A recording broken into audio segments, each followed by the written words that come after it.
এই কিল সুইচ যদি half short থাকে, পুরোপুরি শর্ট হয় নাই, কিন্তু মাঝে মাঝে ওটাতে কারেন্ট একবারে বন্ধ হয় না, ওটা একটু চালায়, গরম হলে ফট করে, আবার ভিজলে পানি লাগলে ফটফট শব্দ করে, বিভিন্ন ধরনের সমস্যা হয়, ফট শব্দ করে। এইটা থেকে আমার আরেকটা পয়েন্ট মনে পড়ছে, এটা আমরা যাব, কিন্তু আগে কারেন্ট সাপ্লাইয়ের সব গল্প শেষ করে দিই। তো এসটি কয়েল চেক করবেন, ওখানে চেক করবেন, এখানে চেক করবেন, ব্যাটারি চেক করবেন। এখন কোনো কারণে এরকম হতে পারে যে ব্যাটারি অনেক লো হয়ে গেছে, 9 ভোল্টের নিচে নেমে গেছে, তারপরেও প্রবলেম করবে ডিসি ইগনিশনে। হ্যাঁ, কী হবে? প্রবলেম করবে যদি ব্যাটারি কোনো কারণে চার্জ হচ্ছে না, গাড়িতে লাগাই দিয়েছেন, 2 দিন ভালো চলে, আবার তখন হেডলাইট জ্বালাইছে, গাড়ি বন্ধ হয়ে যেতে পারে। তো সেই ক্ষেত্রেও আপনার ব্যাটারি একটা চার্জিং সিস্টেমটা চেক করতে হবে। তো আমরা পিক আপ কয়েল চেক করবো, যেহেতু এখানে পিক আপ কয়েল আমরা চেক করাই নাই। পিক আপ কয়েল কী করবেন?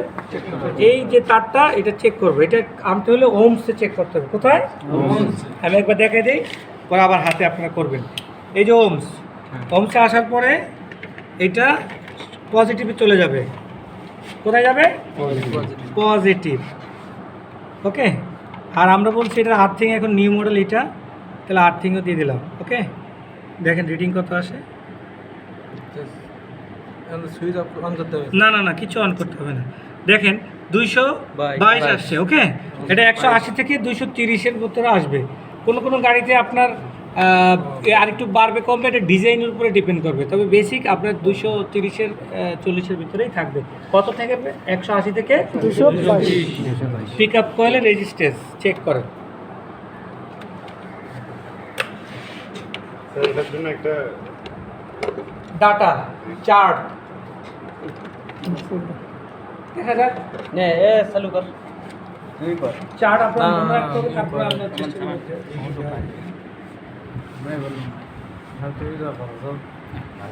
সবাই চেক করতে হবে। আমি কিন্তু এগুলো আবার কালকে ধরবো, এর অর্থাৎ এরকম না যে আমি কালকে ধরবো না। কালকে আবার ধরবো, যারা না পারবেন তাদের লিস্ট হবে, তাদের ডিলার পয়েন্টে বলা হবে যে আপনার এই ছেলে কাজে দুর্বল, আগামী 2-4-6 বছর তার স্যালারি বাড়ার দরকার নেই, সে এইভাবেই থাকবে। হ্যাঁ, আরো ঝামেলা বাড়বে না এটাতে। ওটা বাইরেও নয়, কমবেও নয়, অতএব কমবেই থাকে। হয় নাই 180 থেকে 200 এটা ছিটতে হবে। হ্যাঁ, এটা আবার তোমার বলতে স্যার, এটা মনে ওই গাড়িটা যে গাড়িতে আমরা ট্রেনিং করাইছিলাম, এই যে দাদা ওরকম নেগেটিভটা ধরতে হবে।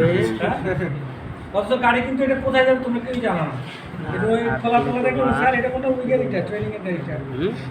ধরো আর তিনটা ধর, আর ওটা বডিটা দিয়ে আর তিনটা ফেসটা ধরো বুঝা আসছে।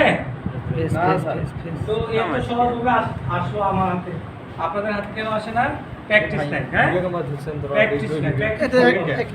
আর্থিং কোনটা? এই দে এটা আর্থিং। আর্থিং এর লালটা ধরেন। আর্থিং এর লালটা ধরো, এই যে লালটা ধরে এই পাশে। সাবধান।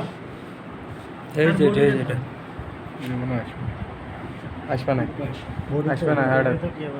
আসবে না। এই যে এটা ঘুরে দেন, ঘুরে এটা দেন। এবার এটা দেন তো আপনি। ওগুলা টিপে করতেছে, উনসে দাও ডাইরেক্ট। হ্যাঁ, এরকম ভাবে আবার চেক করার পরে আবার ওয়ারিং হার্নেস লাগবে, এরকম বলেন না। এই যে এটা দেন, ওই পাশেই দেন। হ্যাঁ, ছিলেন দেখেন না, ওই দা আসছে। কত আছে? ওই ঠিক আছে, 222 আছে। একটু মিডিয়া আসতেছে। আছে, কষ্ট হয়েছে, কিন্তু অবশেষে আসে। এর জন্য প্র্যাকটিস করতে হবে। আমার কাছে মনে হয় আমি যতটুকু দেখাই আপনাদের কাছে সহজ মনে, কিন্তু ধরতে গেলেই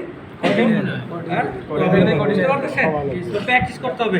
যে কয়টা পয়েন্ট আজকে দেখাইছি, এই কয়টা পয়েন্ট যদি আগামী 1 মাস প্র্যাকটিস করেন, আগামী যে ন্যাশনাল